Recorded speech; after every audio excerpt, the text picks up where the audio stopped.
Hi, welcome to I guess the last video, the last part of the video lecture of this week. As a starting point, I should say, how do you calculate labor force participation rate? I should describe that.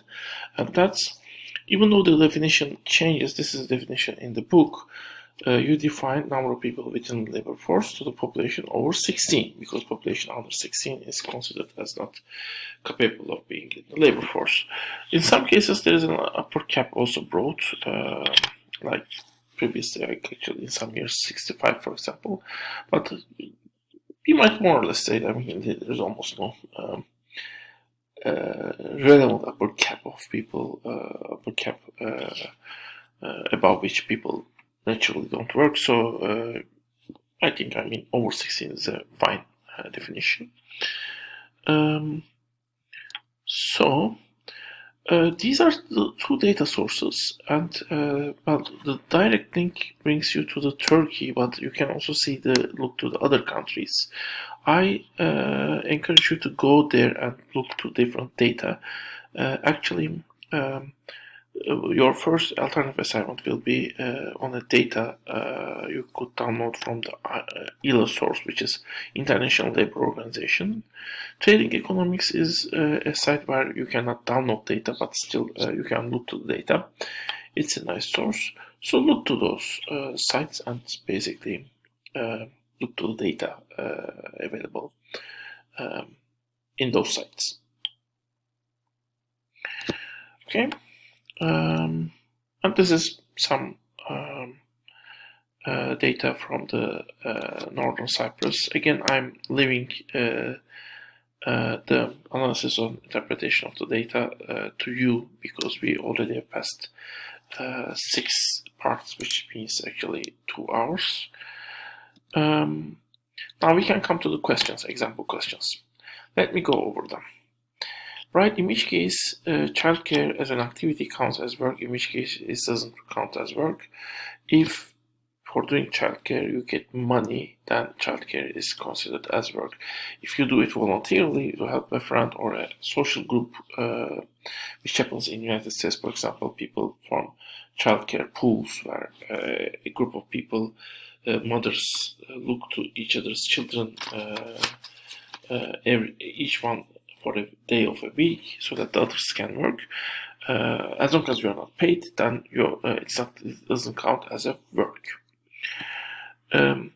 If a worker in Güzel restaurant is fired and immediately starts looking for a job, how will this affect the size of labor force, number of employed and unemployed people in Güzel?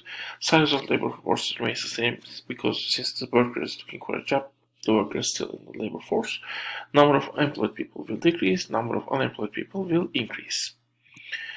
Okay, indifference curves and budget line of an individual are shown above. Will this individual join to the labor force? Also rank points A, B, D in terms of utility levels they give. Assume wage of this individual falls below the reservation wage. Draw the new budget line. I will just show you the new budget line above. First, people will join to the labor force, since at B, the budget line goes above the indifference curve that goes through B, which is U2, as you can see here. And in terms of the utilities, D gives higher utility compared with B, because B is at U2 and U3 is above U2.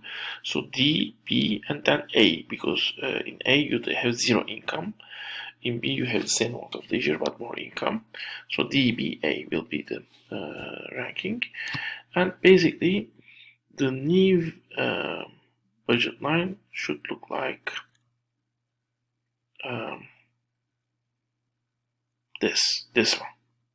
If the wage falls below the reservation wage, now you should have one budget line like this that goes above U2, and the other budget line, which was the original budget line, and the second budget line, which is a new budget line, when the wage falls below the reservation wage, will look like this, which never goes above the U2 curve. Okay. How do you think COVID-19 crisis will affect the reservation wage of potential workers? Well, if if their family members are getting unemployed and basically they lose certain sources of income which they had before, maybe they had previously a company, what the company is struggling, and their dividends might be paying might be smaller, as well as, for example, the people who are in their houses and paying rent may not be able to pay the rent anymore. In that case, the reservation wage might have increased.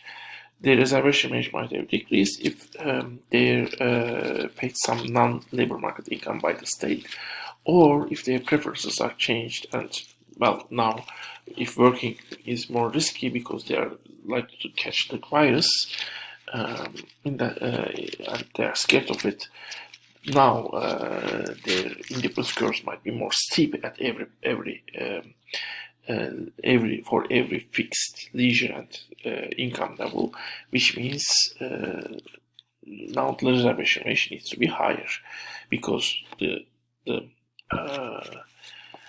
let's say, for example, if you were previously here, now at this point this U2 is steeper, and it is now steeper. So the minimum reservation wage, since U2 is steeper, minimum reservation wage, which is even steeper than the new U2, is larger.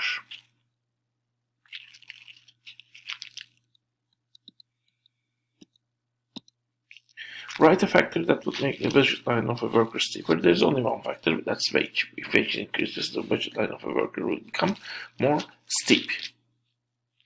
Of course, you might say that if income tax goes down, then the budget line also becomes more steep. I mean, in real world, if, for example, the workers are subsidized and state pays some money for if you work, in that case, again, the budget line of a worker might get steeper.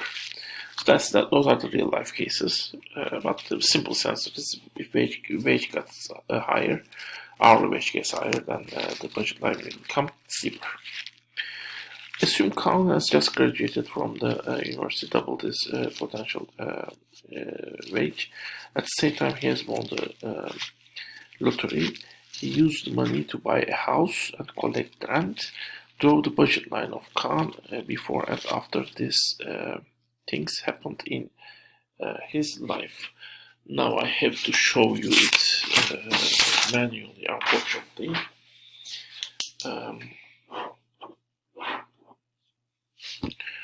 Okay. Previously, let's say this was his budget line. Let me make myself larger.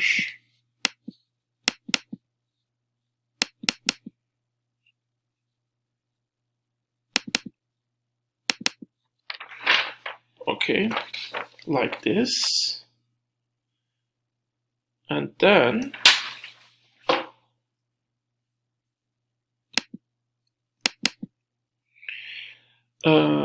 he has doubled the wage, so the wage line will become steeper. The new budget line will become steeper, and he also has won money from the lottery, so he has also a higher amount of non-wage income. So the new line will look like this.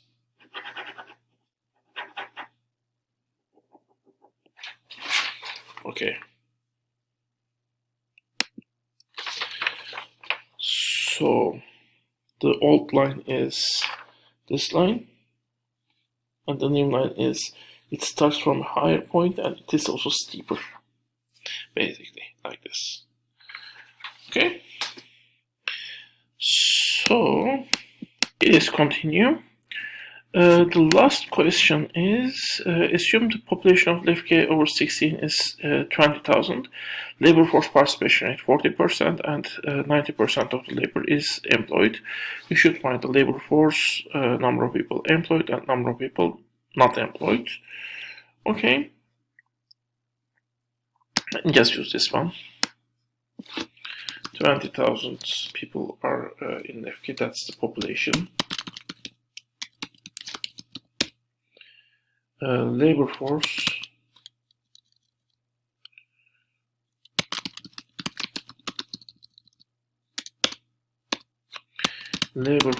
is 20,000 times 40%, 0.4, which is equal to 8,000 people.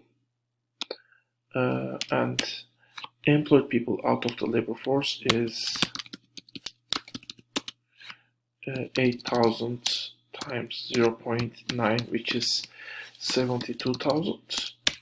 And unemployed will be basically 8,000 minus or 8,000 times 0.1, which is equal to 800.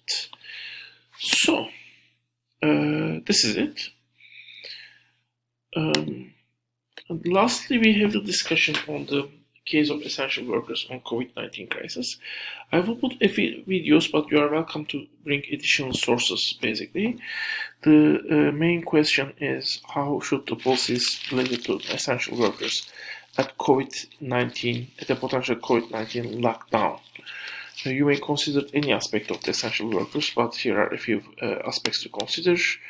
Do you think states should decide which sectors are essential? Should the state give incentives to non-essential workers to stay at home? Should essential workers be compensated? Should safety measures be enforced at the workplaces of the essential workers? So, this is the end point of today's topic. See you in the next week. And as always, stay healthy.